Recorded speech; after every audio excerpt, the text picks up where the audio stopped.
first in English, then in Portuguese, okay? Posso We'll start pedir with the Wall Street Journal, please. Jessica. Desculpe, posso pedir um favor, senhor? Desculpe. Nós estamos no fechamento do Jornal Nacional. Eu gostaria de fazer uma pergunta em português. Ministro, dois itens sobre Venezuela. Obrigado. Muito obrigado. Dois itens sobre Venezuela. Acabou de acontecer já no Uruguai uma reunião com países da América do Sul e uma representante da Europa, sem a presença de um representante do governo provisório de Juan Guaidó. Eu gostaria de ter a sua análise sobre isso. O segundo item é o seguinte: a estrada entre a Colômbia e a Venezuela para o envio de ajuda humanitária foi bloqueada. A ajuda humanitária poderá ser enviada à Venezuela através de Roraima?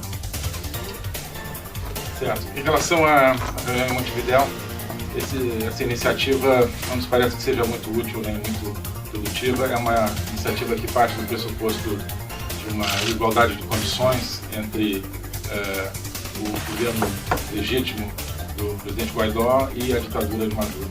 Nós achamos que isso não é um ponto de partida. É uma iniciativa que, a exemplo de iniciativas no passado, por mais bem intencionada que possa ser, terá se prosperar como resultado apenas retardar o regime ditatorial, dar espaço de respiração a Nicolás Maduro e seu grupo e criar uma dúvida sobre a evolução do processo democrático. Então nós achamos que não é por aí que o caminho em frente é através do reconhecimento pleno da única autoridade legítima hoje na Venezuela, constitucional, que é o governo do presidente Juan Guaidó, com todo o apoio internacional, e que esse governo seja o responsável por discutir eventuais condições para a saída definitiva de Nicolás Maduro, que não é mais uma parte legítima em nenhum diálogo, que é considerado pelas autoridades constitucionais da Venezuela um usurpador, né? Então, a iniciativa de Montevidéu parte das premissas erradas e não trará os resultados que todos esperamos, que são a volta da democracia na Venezuela. Ela apenas serviria para retardar esse processo, portanto nós não consideramos que seja uma iniciativa válida.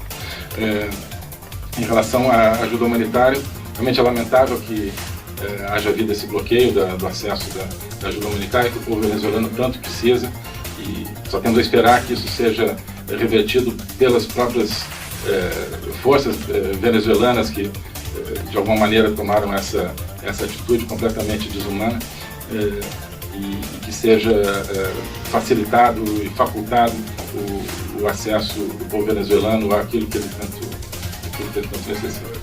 Let's switch to Portuguese for other occasion. Está São Paulo? O ministro, o senhor mencionou que estão estudando a logística para ajudar na chegada de ajuda humanitária na Venezuela. Queria perguntar que tipo de detalhe que o senhor pode dar, como que o Brasil pretende ajudar alimentos, são medicamentos, e quais passos já estão articuladas, se já estão, para discutir essa logística? Quais são os ministérios envolvidos? Certo. Bem, qualquer ajuda certamente terá foco em parte de alimentos e medicamentos, certamente. Há várias maneiras, há vários processos pelos quais você pode fazer isso. Queremos privilegiar muito, por exemplo, a ajuda através de organismos internacionais que estão preparados, que têm uma capacidade muito boa para fazer isso. Isso faz parte desse processo que envolve certamente, né, o Ministério da Saúde, o Ministério da Defesa, o Ministério da Justiça certamente está envolvido também por vários aspectos, coordenado pela Casa Civil. Não sei se me falha algum órgão que está presente, mas todo esse espectro de órgãos que estão envolvidos fazem parte do processo. De novo, como falei, é um pouco às vezes frustrante. A gente gostaria de que já estivesse entrando ajuda humanitária para ajudar os nossos irmãos venezuelanos num momento tão difícil, tão dramático, né? Mas, claro, há toda uma série de desafios que a gente espera que sejam superados. Mas isso claramente, e isso aqui claramente em todos os contatos aqui, é percebido por todos os que estão pensando em Venezuela como uma prioridade, a questão da ajuda humanitária, e o Brasil tem uma responsabilidade certamente muito grande como país vizinho em ser parte desse processo. Essas pastas já foram acionadas ou ainda não? Sim, não, já estão acionadas dentro desse grupo que ainda, enfim, está começando a funcionar, sob coordenação da Casa Civil. O Globo? Obrigada. Boa tarde, ministro. Paola do Globo. Ministro, eu queria saber se o senhor poderia informar a data do presidente Bolsonaro aos Estados Unidos e também se o senhor poderia fazer um balanço de como foi essa viagem e do que o senhor vai levar dessa viagem para ser uma prioridade que será discutida durante a viagem. Perfeito.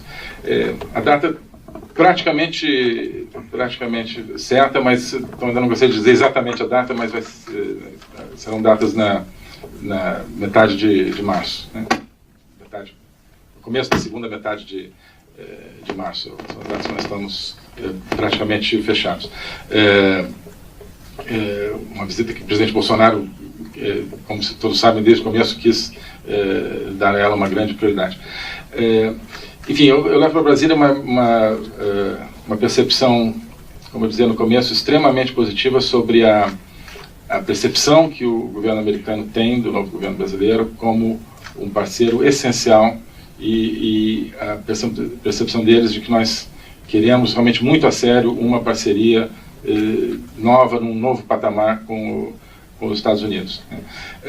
Isso desenho geral. E dentro desse desenho, claro, começando a falar de iniciativas específicas, precisamos que faltam várias coisas que podem já estão sendo trabalhadas para que sejam resultados específicos da visita. Mas, de um modo geral, a ideia que nós estamos trabalhando é que a visita tenha um aspecto de uma visão geral da nova relação Brasil-Estados Unidos, que ela tenha vários resultados concretos, específicos, tanto em área econômica, quanto de segurança, quanto de defesa, etc.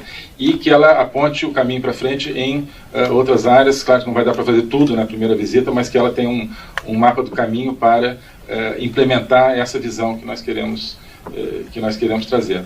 Então, acho que esse será mais ou menos o desenho dessa visita. Em português? Eu gostaria de perguntar se vai ser uma visita de Estado ou uma visita de trabalho. Certo. Não, isso ainda não está definido, quer dizer, tem algumas diferenças em termos de protocolo, né?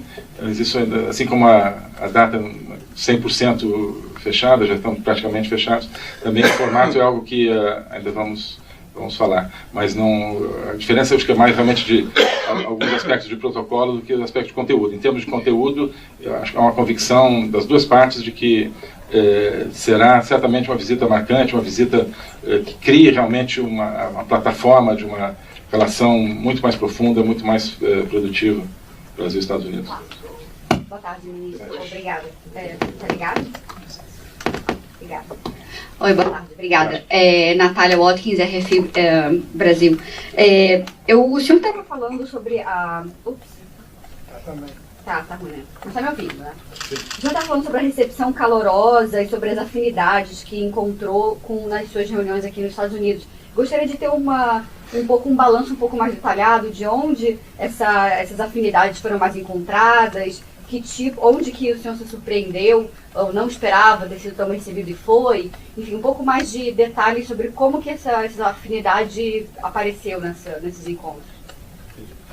Interessante. Bom, de uma maneira muito clara em toda a agenda de defesa da liberdade e da democracia, né?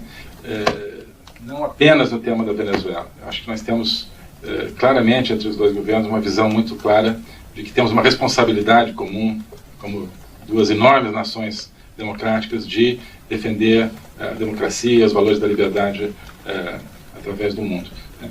Isso tem a ver, claro, com a promoção da democracia na Venezuela, mas tem também a ver com toda uma agenda que nós queremos desenvolver em outros fóruns, em termos de, por exemplo, liberdade na internet, que é um tema do qual eu já falei, inclusive nas reuniões de OMC, das quais eu já participei, que é algo que interessa muito, acho que também ao governo americano. Liberdade na internet como uma coisa fundamental hoje para promover a liberdade ao redor do mundo, já que a comunicação e a interação das pessoas depende tanto disso.